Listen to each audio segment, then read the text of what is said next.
Bonjour. Aujourd'hui, je vais vous faire un petit spot d'algèbre. Le premier spot, il y en aura comme ça quelques-uns, sur le programme MIP. Aussi, aujourd'hui, il s'agit des racines d'un polynôme. Alors, si P est un polynôme à coefficient dans un corps K, donc on dira que P appartient à K de X. Si P est à coefficient réel, donc P appartient à R de X. Si P est à coefficient complexe, on dira que P appartient à C de X. Alors si A appartient à K, donc on dira que A est une racine de P si P de A vaut 0. Alors remarque, ceci est équivalent à dire que P est un multiple de X moins A, ou bien que X moins A est un diviseur de P. C'est-à-dire qu'il existe un polynôme Q tel que P de X s'écrit Q de X fois X moins A. Alors en effet, si on effectue la division euclidienne de P par X moins A, le reste de cette division est de degré 0. Donc ce reste sera alpha. P de X, c'est Q de X, facteur de X moins A plus alpha. Donc si on remplace X par A, P de A vaudra donc alpha. Donc dire que A est racine de P, c'est-à-dire que P de A vaut 0, ça veut dire que alpha vaut 0. Et comme alpha c'est R, donc R vaut 0, ça veut dire que le reste étant nul, c'est que X moins A est un diviseur de P. Alors, racine d'ordre supérieur.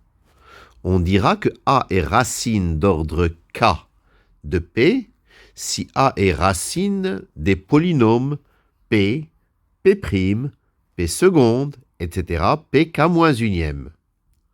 Mais pas du polynôme Pkm, c'est-à-dire que A est racine du polynôme P et de toutes ses dérivées jusqu'à l'ordre K-1. Ça veut dire en fait que P de A vaut 0, P' de A vaut 0, P seconde de A vaut 0, etc. Pkm de K-1 de A vaut 0. Mais Pkm de A ne vaut pas 0. Remarque, ceci est équivalent à X moins A exposant K divise P, ou bien que P est un multiple de X moins A puissance K, et que P n'est pas multiple de X moins A puissance K plus 1. Alors, en effet, si on applique la formule de Taylor pour les polynômes au polynôme P à l'ordre n, en considérant que n c'est le degré de P, alors cette formule est la suivante. P de x, c'est la somme de i égale à 0 jusqu'à n de x moins a à la puissance k, à la puissance i, sur factoriel i fois pim de a. Or, dire que A est racine d'ordre K de P, c'est dire que P de A est égal à P' de A est égal à P seconde de A, etc. égal à P Km, K moins unième de A égale à 0. Et que P Km de A est différent de 0. Donc P de X s'écrit puisque le polynôme, sa valeur en A est nulle et les premières dérivées jusqu'à l'ordre K-1 sont aussi nulles, c'est que la somme pourra être commencée à K. Parce que quand i vaut 0, ça fait 0, quand i vaut 1, ça fait 0, quand i vaut 2, ça fait 0, et quand i vaut K-1, ça fait 0.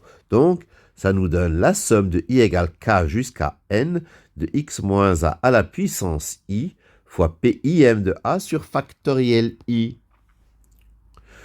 Je peux factoriser x moins a puissance k, et il me restera x moins a puissance k fois la somme de i égale k jusqu'à n de x moins a puissance i moins k fois pim de a sur factoriel i. En posant q de x, c'est la somme de i égale k jusqu'à n de x moins a puissance i moins k fois pim de a sur factoriel i. Alors, P de x vaudra donc x moins a à la puissance k fois q de x. Voilà, c'est terminé pour ce spot numéro 1. Je vous remercie de votre attention.